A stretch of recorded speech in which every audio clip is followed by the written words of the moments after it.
In a remote snow-covered valley in the Himalayas, a mature snow leopard lay motionless beneath a large rock.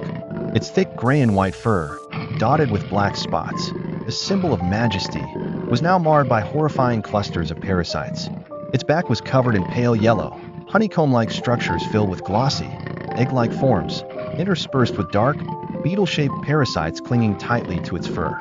These parasitic masses burrowed deep into its skin, oozing dark red fluid that stained the pristine snow beneath. The leopard lay there, its eyes half closed from exhaustion and pain.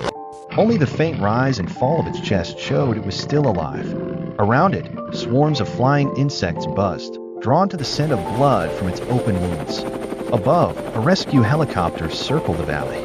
The team had received a report from a mountaineer about a critically ill snow leopard. Through binoculars, one of the team members spotted the motionless leopard. "I see it," exclaimed Emily, the woman in the blue rescue suit. "Its condition looks severe. We need to land immediately."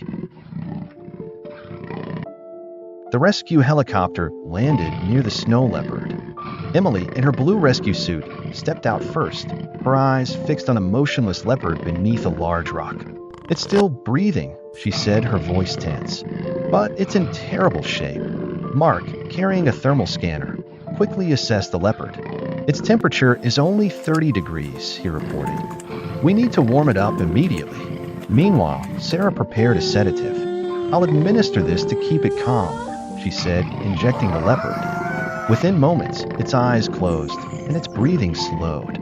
The leopard's once majestic gray and white fur was now covered in horrifying clusters of parasites, pale yellow, honeycomb-like structures filled with glossy eggs and dark, beetle-shaped parasites clinging tightly to its skin. Blood oozed from the wounds, staining the snow beneath. As the leopard drifted into unconsciousness, the team sprang into action. Emily used medical tweezers to carefully remove the parasites, revealing raw, inflamed skin. Mark sprayed warm water over the leopard's body, washing away blood and dirt. "We need to clean these wounds before bandaging," he said, his voice focused. Sarah monitored the leopard's vitals. "Heart rate stable, but it's still too cold," she noted. Emily draped a thick blanket over the leopard and placed a portable heater nearby.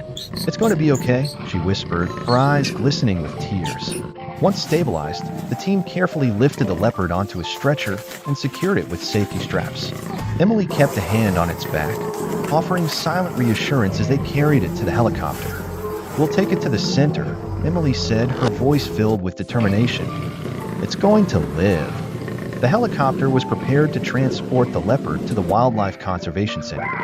With the help of safety straps and a rescue stretcher, they gently lifted the leopard into the helicopter. The rescue helicopter landed at the Conservation Center's reception area.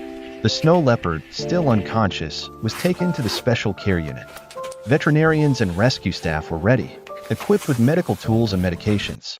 If you enjoyed this video, don't forget to hit like, share to spread the story, and subscribe so you won't miss our latest videos. Leave a comment, 1 if you support the rescue team saving more creatures, or 0 if you don't. Your feedback will help us improve the living environment for all creatures on Earth. The leopard was placed on a large examination table, the lights reflecting off its partially cleaned gray and white fur. Open wounds on its back and sides still oozed blood, while the parasite bites left red, swollen marks. The lead veterinarian, a middle-aged woman with a stern but compassionate face, began a thorough examination. "Its body temperature is still low," she said, her voice filled with concern. "We need to administer antibiotics and painkillers immediately." Emily, the woman in the blue rescue suit, stood nearby, watching the veterinarian's every move. She couldn't take her eyes off the leopard, her heart filled with empathy. "Will it make it?" Emily asked softly, her voice tinged with hope. "We'll do everything we can," the veterinarian replied without looking up. After administering the medication, the leopard was taken to a special bathing area. Warm water mixed with antiseptic solution flowed gently over its fur, washing away remaining blood and dirt. Emily and another staff member used soft brushes to clean the fur, carefully avoiding the wounds. Layer by layer, the remaining parasites were removed, revealing raw, healing skin beneath. "It's been through so much," Emily whispered, her eyes glistening with tears. "But it's safe now." After the bath, the leopard was dried with soft towels and wrapped in a warm blanket. A portable heater was placed nearby to keep it warm. Its wounds were carefully bandaged, and the leopard was moved to a spacious enclosure where it could rest and recover. Over the following days, Emily and the rescue team took turns caring for the leopard. They closely monitored its body temperature, changed its bandages, and administered medication regularly. Gradually, the leopard began to show positive signs. It ate better, its wounds started to heal, and its eyes no longer reflected the pain they once held. A week later, the leopard was able to stand and walk around the enclosure. Emily often visited, bringing fresh pieces of meat. Each time, the leopard would approach, its deep brown eyes watching her with curiosity and gratitude. "She's getting stronger," Emily told her teammates, a radiant smile on her face. "She deserves to return to the wild."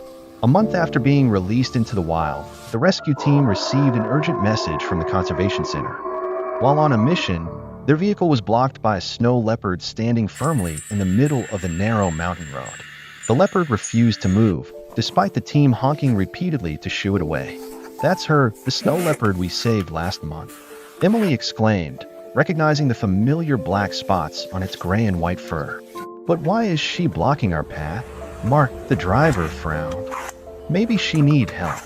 At that moment, a loud rumble echoed through the valley. The team turned to see a massive avalanche of snow and rocks crashing down onto the road ahead. The ground shook, and the air filled with the sound of cracking ice and falling debris. "Huh? Goo!" Emily gasped, her face pale. "If it weren't for the leopard, we would have..." The team sat in stunned silence inside the vehicle, their hearts filled with gratitude. The leopard remained calm, its eyes filled with understanding, as if it knew exactly what it had done. Then, with a gentle flick of its tail, it turned and disappeared into the snowy forest. After the incident, the rescue team returned to the center with an incredible story. They shared how the snow leopard had saved their lives, and the event quickly spread, becoming an inspiration to many. Emily often thought about the leopard, about its understanding and grateful eyes. She knew that, whether human or animal, kindness and dedication would always be repaid. A year later, the rescue team continued their work, saving wild animals in distress. Every time they passed that mountain road, they remembered the snow leopard and the profound lesson it had taught them. Nature and humans are deeply connected, and kindness will always be returned in one way or another. If you enjoyed this content, don't forget to hit like, share to spread the story, and subscribe so you won't miss our latest videos. Leave comment 1 if you support the rescue team saving more creatures, or 0 if you don't. Your feedback will help us improve the living environment for all creatures on Earth.